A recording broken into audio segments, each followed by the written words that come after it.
The bedrock of civilization are property rights.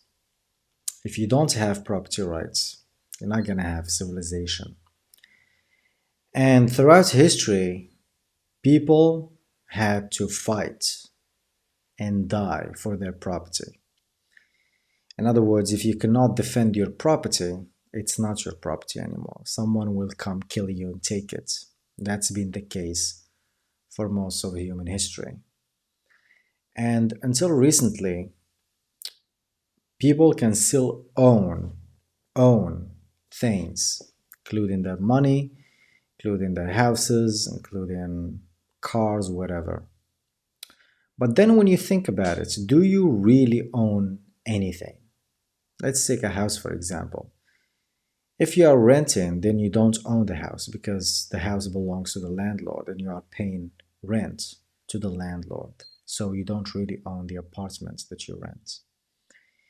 If you actually own a house, well, you pay property tax. That means you are renting the house from the government. And if you don't pay the taxes, the government will confiscate your property. So, do you really own your property?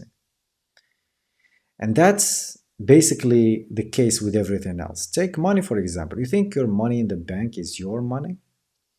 Well, try and go and withdraw a large amount of money and see what's going to happen. They will ask you all kinds of questions.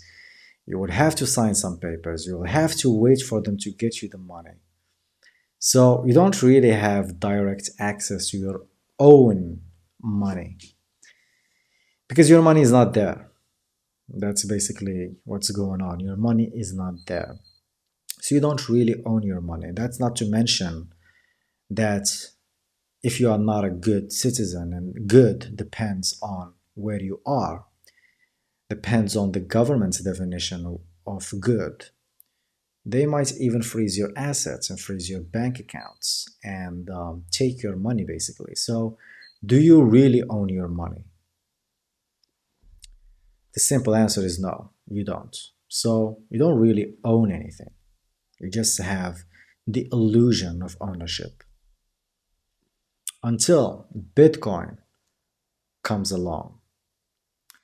Now, Bitcoin is the ultimate property, is the ultimate form of ownership because it's based on cryptography.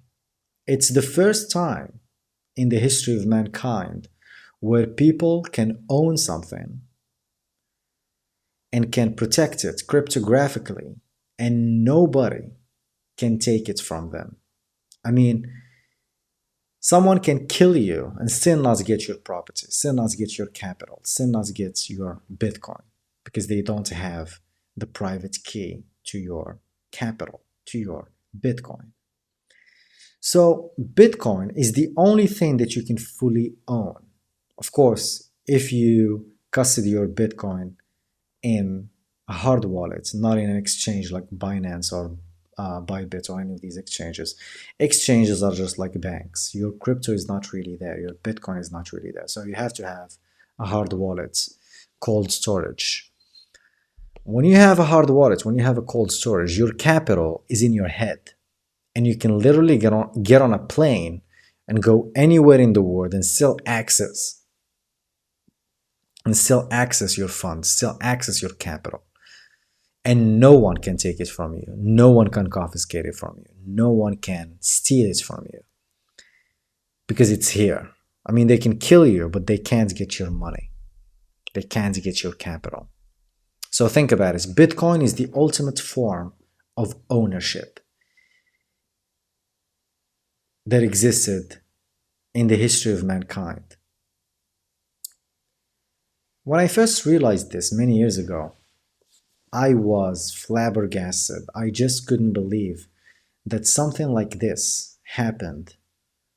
And it really empowers us as individuals against, well, against everyone else, but especially against governments.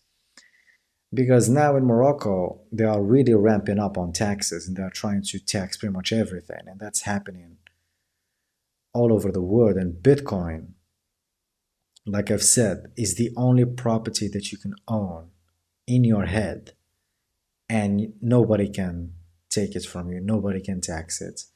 Nobody can regulate it. I mean, sure, governments can regulate Bitcoin. If one government regulates it, some other governments might not. And we have this decentralized environment where Bitcoin can never be controlled by one entity. And even if the entire world conspire to stop Bitcoin, they can't. They simply can't, because it's extremely decentralized and extremely difficult to stop. So that's how powerful Bitcoin is, guys. I've been talking about Bitcoin too much lately because, of course, the latest video essay I made is about Bitcoin, but also because of the latest Bitcoin pump, the Trump pump, because Trump won the elections. So yeah, if you don't have Bitcoin, go get yourself some Bitcoin, learn about Bitcoin, watch my video about Bitcoin, and let's all prosper. Let's all own something, at least once in our lifetime. We should have the feeling that we own something, that we have control over something, that nobody can take it from us, something that is completely incorruptible, immutable, something that is completely powerful. Bitcoin is the perfect embodiment of ownership and private property. So get yourself some Bitcoin.